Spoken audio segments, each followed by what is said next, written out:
Welcome to Real Estate Radio Live, an informative and engaging podcast discussing everything you need to know about the world of real estate.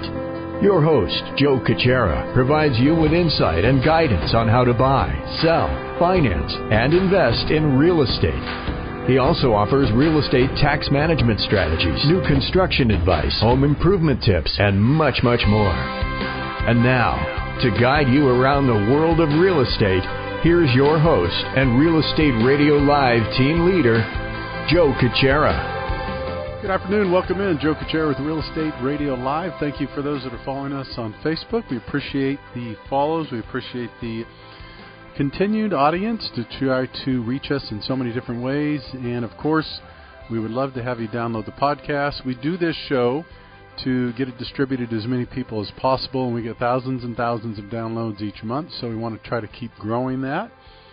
So download the podcast if you would, please. If you haven't already done so, you could go to iTunes and just type in Real Estate Radio Live. Get it there. You could get it on our website, Stitcher, Google+, anything online. You could just enter Real Estate Radio Live Podcast, and you'll be able to download it from any location. That way you can listen to the show at your convenience when is best for you.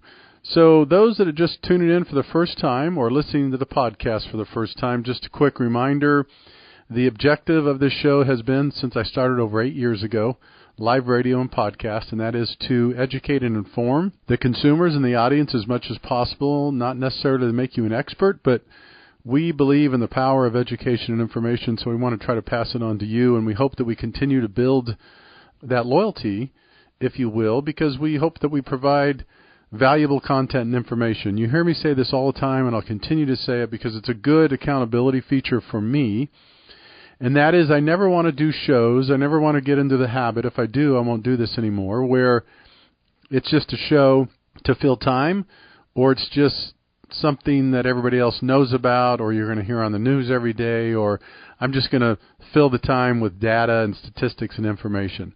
Now, there's nothing wrong with data, statistics, and information. We all use it. We all need it. We all need to understand it. But the show primarily is geared around educating you on the market, what's going on in the market, how you could benefit from the market, what kind of adjustments you can make, the type of relationships you want to build with the people you want to work with in this industry, all those different types of things. So we'll continue to do that with the guests that we have and the content that we hopefully provide to you. And lastly, if there's a topic that you'd love to hear about, or you're thinking, gee, I wish I knew more about this, shoot me an email or text me, and I get those from time to time, and it's great to be able to pass those along and take on some great topics. So today the topic is to leverage instead of liquidate. Now, you've heard me talk about this from time to time, and the reason I want to kind of revisit this topic, if you will, every other week or every couple of weeks is because the market is ripe for it right now, and that's why I want to keep talking about it to get into a rhythm. So hopefully when you're listening to this podcast, you're thinking, God, I've heard Joe talk about this several times now, and there's a reason behind it. The reason I repeat things like this every week or every 2 weeks, it's not to be repetitive for no reason. It's to bring it to your attention and that you hear it more. So if you're in the marketplace to buy or sell, think about leverage instead of liquidate. Leverage instead of liquidate. And I will go through that in detail in the show today, and I've caught bits and pieces of it before. And we're in a market right now where I would leverage instead of liquidate if all possible, or as a strategy. And this is, just so you understand, this topic you're probably not going to hear from 90% of people, real estate agents or lenders in my business. You're not going to hear it from 80 to 90% of people, I guarantee you. The reason why, a couple things. Unfortunately, a lot of our industry is one-dimensional, and they go down this path. They have these blinders on, and they think it's either a seller's market, buyer's market, and they adjust to the market. We all adjust to the market, don't get me wrong, but my point here is that in our industry, we should all educate ourselves and get as much valuable information as we can to pass on to you, the consumer, so that if something comes up in an industry or a market or something shifts or changes, and that you could add more value to your clients and educate them in a potential option that didn't exist before, or an option that might be more suitable to today's environment. And that's why today I'm going to talk about leverage instead of liquidate. And I'm going to go through it in detail. And you're probably going to hear more about this over the next couple of months. And if you've listened to my shows, you've heard more about this over the last several months, because I'm a big believer in this concept right now, especially if it's for the right person. So most of you listening to this show, you understand the wording anyway, leverage instead of liquidate, right? I mean, what are you leveraging? In this case, it's real estate and also assets. And some people might say, well, assets, how do you leverage assets? So I'm going to talk about that too, because these are all ways to creatively finance and make a transaction work to your favor in not only a market that is conducive to it right now, but a way for you to conserve and preserve equity in your home and cash in your investment vehicles. So, leverage instead of liquidate. Let me give you some examples. The typical transaction we all know about. Let's just say that we own a home it's worth about $1 million, and let's say we owe $300,000 or $200,000 on it. And we have decided to do what's called a move-up buyer. We're a move-up buyer, and so we're going to sell our home hopefully for about $1 million, and we're going to buy a home for $1.5 million. So we'll do that scenario first, and then I'm going to do a move down, a downsizing situation for you too, because this is happening on the flip side of it. So let's take you through that. So typically, in a normal transaction, most people would say, perfect. We'll put your house on the market.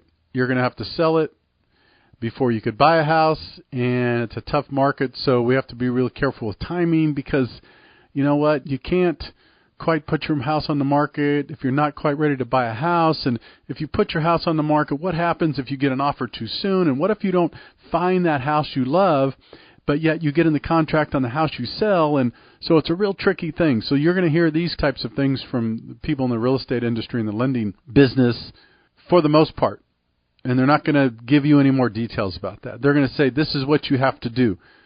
And so one of the first things they'll say is, do you have to sell the house to buy the house? And of course, without you knowing or educated, you might say, yes, absolutely. There's no way I could keep two homes, because on the surface, you might think that makes no sense, or I can't afford it, or there'd be way too much liabilities. Now, some people would say, let's say they're doing really well off and they're making a strong enough income. And so to some people, it's a very, very small percentage, believe me, would say, you know what, I can't afford to buy that house and keep this house temporarily because I make enough income to qualify for both. And that's fine. So that doesn't take much strategy, just so we're all clear here. So the typical transaction is you have to sell your home to buy a home. Most people do that. That's the typical kind of standard, just everyday vanilla, right? Then the second one is someone says, well, wait a minute. I want the ability to buy a house before I sell my house. And then typically, again, most people in our industry would say, can you afford that? And we'd run some numbers, and let's say the person, again, a small percentage, said, yeah, I could afford that. I mean, I make enough income that I could buy that house, and I have the down payment. So that's kind of option 2, right? And that, again, is a narrow group of people that could do that. So I'm going to talk about option 3 and option 4, which a lot of people don't understand. They don't educate themselves on it, and they don't know about it, so they don't educate you, the consumer, on it. And that's leverage instead of liquidate. So let me take that very same situation that I just illustrated. Let's say you're a move-up buyer and you have a home that's worth approximately $1 million and you owe $200,000 on it. So you have strong equity in that departing property, we'll call it. You're going to buy another property at $1.5 million, and you're in a dilemma because you're thinking, is it a buyer's market? Is it a seller's market? What should I do? I want the ability. And right now, especially in a market like this, if you gave someone a magic wand and said, what would you like to do right now? God, most people would say, boy, it's a great buyer's market now finally, after 4 years. I'd like to get out there and buy. Yeah, Joe, you know what, though? Even though it's a great buyer's market, now I'm worried because if I got to sell my house, it's not a super seller's market like it was before, but, it's still good. But I'm worried that I'm not going to get a premium for my house. Okay. So let's talk about leverage instead of liquidate. That same situation, I'm going to walk you through this. Again, I would encourage, if you're listening to this podcast, give me a call. If it pertains to you, we could talk about it. If it pertains to someone you know, if you're a real estate agent listening to this and you don't quite understand it, I'd love to explain it to you. If you have clients that this applies to, have them call or set up a meeting and I'll explain it to them. I do it all the time. I do several of these. So you have a $1 million home. It's worth $1 million. You want to move up and you want to purchase something about 1.5. Let's say you owe $200,000 on your property. So this is the way the leverage instead of liquidate works. Option one is to do what's called cross-collateralize. So what does that mean, Joe? So what we do is we look at the existing departing property. So that's the property that's worth $1 million. And we look at that and we say it's approximately worth $1 million. You have strong equity, okay? And then we look at your next property that you're looking to buy. And you say, well, that I'm on the market for 1.5, okay? So because you're a person who has strong equity in your departing property, and strong equity would be a value of $1 million and a loan on it of $200,000, that is good. That's what's called very, very good loan to value. Okay, so that property is a key candidate for a cross-collateralized loan. So what we do is, in some cases, we look at their income, okay, first, and then we look at both properties. So the first property that you're departing is worth $1 million. The next one's worth 1.5. You're looking to buy. So you have total property values in this transaction of $2.5 million, right? So we'll just kind of walk through this. $2.5 million. Well, the investors that we work with on this would say, all right, that would be the first exercise. So let's kind of walk through this. They would say, all right, you have $2.5 million worth of properties that we're looking at potentially doing something here. So we're going to look at 2.5. I'm fumbling around with my calculator here. About 60% is about the maximum of total properties of the value. So what we do is we do a formula and we say, okay, 2.5 times 60% is 1.5 million. So what that tells us as the investor that we're working with right now is we could loan you up to 1.5 million. We could loan you up to 1.5 million. Okay, got it so far. You're with me so far. So on these two properties, we have the ability to loan you up to 1.5 million conservative. You might be able to go a little bit higher, but let's take the conservative number. So what does that mean now? So think about this. So on the property that you're going to purchase, what's that purchase amount? 1.5 million, right? Guess what? The exercise that I just took you through, our investor could finance 100% of that purchase without you selling your home. That's right. We could finance 100% of that purchase, you heard that right, without selling your home. Okay? It's a little tricky. It's a little hard to understand if you haven't been through it, but we do these all the time. Now, so that's what you look at first. So the good news is, if a person has strong enough income, okay, we could finance this purchase for them at zero down. That's right. You're hearing that right. Zero down payment on your purchase. We're going to finance 1.5, 100% on that purchase. We're going to keep your property. And you might ask, well, Joe, how does that work? Here's how it works. Because the formula works between the two properties that are in subject right now, because the easy, simple explanation is this works because there's so much good equity in their departing property. Okay? So what we do is we look at the departing property, and we have all that equity. So in essence, if you could kind of visualize this, I wish I had a whiteboard and everybody was watching. We, in essence, virtually use that equity in your departing property as a down payment. And that may sound funny because they're going, well, Joe, down payment, don't you have to write a check or don't you have to have money for down payment? No, nope. This is leverage instead of liquidate. Remember, leverage instead of liquidate. So we will leverage the departing property because there's so much equity, and we can approve 100% financing in this situation up to 1.5. Now, someone might say, Joe, that's great, but I got a ton of equity, but I don't make enough to qualify for a $1.5 million loan and keep my $200,000 loan on my existing property and pay for my property taxes. And I said, understood. So let's go through that exercise. So let's say we look at the income and they don't make enough income. And that could be, and maybe this doesn't work at all. Although, let's say we look at it, and this happens a lot. Believe me, I could tell you it happens 90% of the time. I look at it and I say, gee, you know what? You're right. Right now you don't have enough income, and you need about $2,000 a month more. And they're like, well, gosh, I guess I can't do it then. And I said, no, maybe. That's not true. You might be able to do it. So next question, well, how do I do that? How do I give myself more income? And by the way, this could be for a W-2 income earner or self-employed, or it doesn't matter. So how do I give myself more income? So that's the next exercise we go through. So the questions I would ask is, do you have assets? And this person might say, yeah, I have, $1.5 million in my 401k and retirement. And, oh, by the way, I have another property over here that I rent in San Francisco, and it's okay. And then we want to look at the age, because the reason the age comes into play is because you treat invested assets differently when people are at 59 or older, or 59 or younger. So let's say this person is, 50 years old, and they're not of retirement age, so they don't have really quote-unquote qualified funds, investment funds. We could still do what's called asset depletion. We could look at the assets that they have. Okay, let's say they have $1.5 million in investable assets. And we have a formula called asset depletion where we could actually look at that and give someone an income based on their assets. That's right. And you don't have to be of retirement age. This is just another way that we could give someone more income. I just did one of these for a lady that was retired. It was a great program. We needed $4,000 more a month. Someone might go, oh my God, $4,000.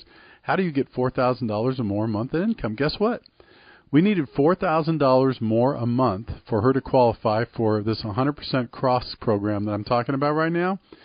But because she so strongly wanted to buy before she sold, she wasn't ready to sell yet for a number of reasons, we took her retirement income and we worked with her financial planner and we gave her a distribution of $4,000 a month going forward. And guess what? Now she qualifies.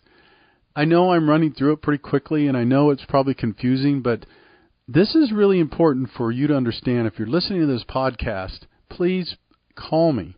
If you, friend, family member, coworker, whatever, this exists. It's not a shady deal. It's not believe me, it's called cross-collateralization, and it's leveraging instead of liquidating. The reason why you don't hear a lot about it, again, I hate to say it, because most of the people in our industry don't understand it and they don't educate themselves on it, so they don't talk about it. So here's what I'm going to do. I'm going to take a quick break. I'm going to come back. I'm going to continue talking about leverage instead of liquidate. When I come back, I'm going to talk a little bit about how you leverage assets, investable assets, instead of liquidating, and more examples for you. This is Joe Kuchera with Real Estate Radio Live. Stick with us. If you're watching us on Facebook, we'll be back with you in just a minute. For more information on today's program, visit RERadiolive.com. That's RERadiolive.com.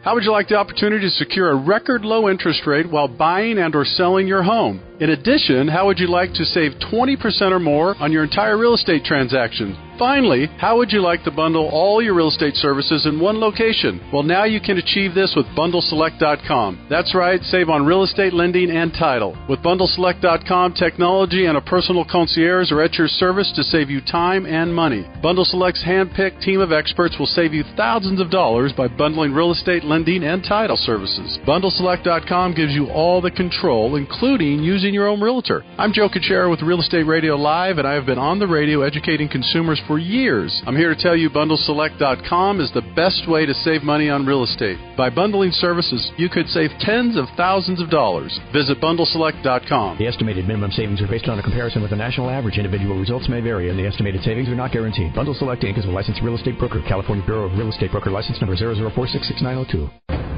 Welcome back to Real Estate Radio Live. For more information on today's topic or guests, just visit RERadiolive.com. That's RERadiolive.com. Again, your host for today's edition of Real Estate Radio Live, Joe Kuchera. Welcome back in, Joe Kuchera with Real Estate Radio Live. Thank you for those that are watching us on the live feed on Facebook. We appreciate that very much. Today the topic is, in today's market, leverage instead of liquidate. Again, that's leverage instead of liquidate. No, I'm not doing it to sound redundant, and I'm not doing it to hopefully be irritating to those that listen to the show on a regular basis.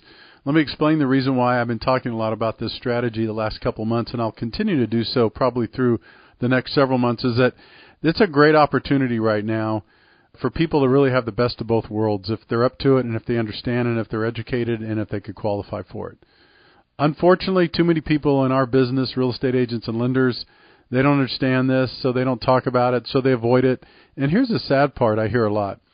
The sad part is because they're uneducated is when this comes up, they'll downplay it, they'll talk negative about it, they'll say, well, I don't really believe it's true. You might hear these kinds of things, but don't listen to these people unless you get a second and third opinion on whether you could do this or not. I've been in this business for 20 plus years. I've been in thousands of real estate transactions.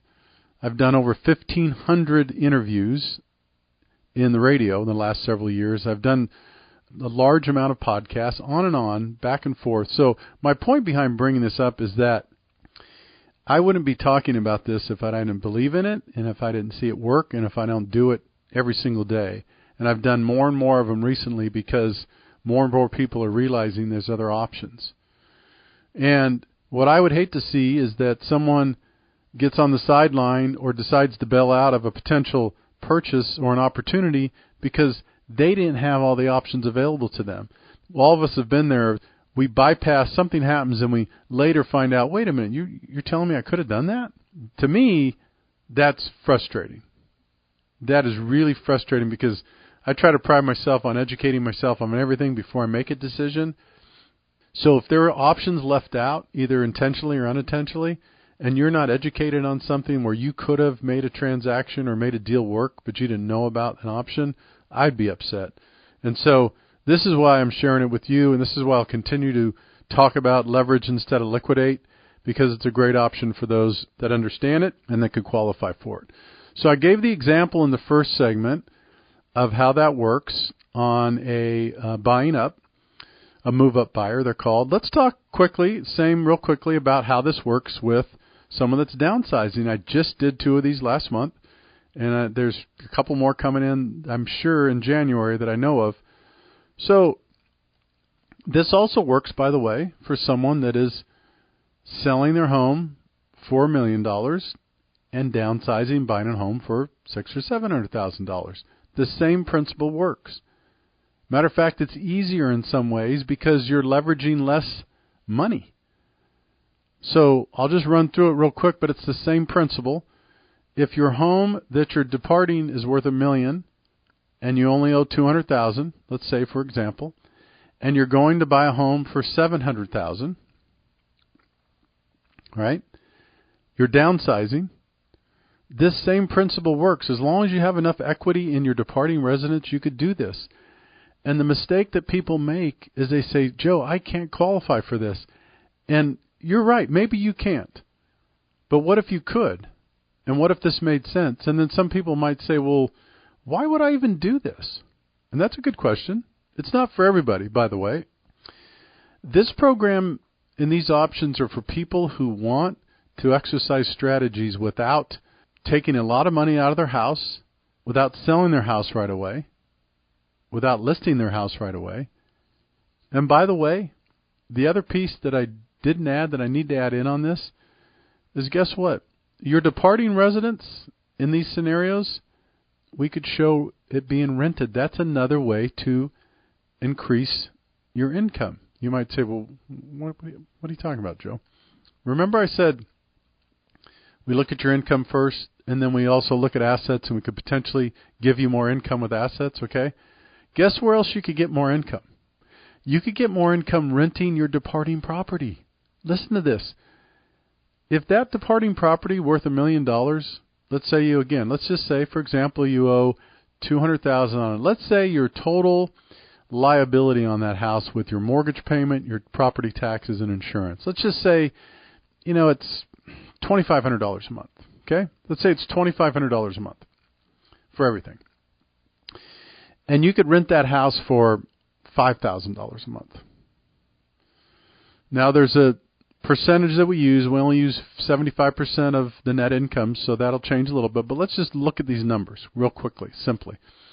You could get yourself an additional $2,000 a month in rental income. And you could use that income to qualify for this cross-purchase. That's right, rental income. Now, some people would say, well, I've never been a landlord before. It doesn't matter. The market rents are the market rents. Now, that's for the person that knows for sure that they're going to move into a new home and keep the other one until they get it ready to sell. Or maybe they'll keep it. Who knows?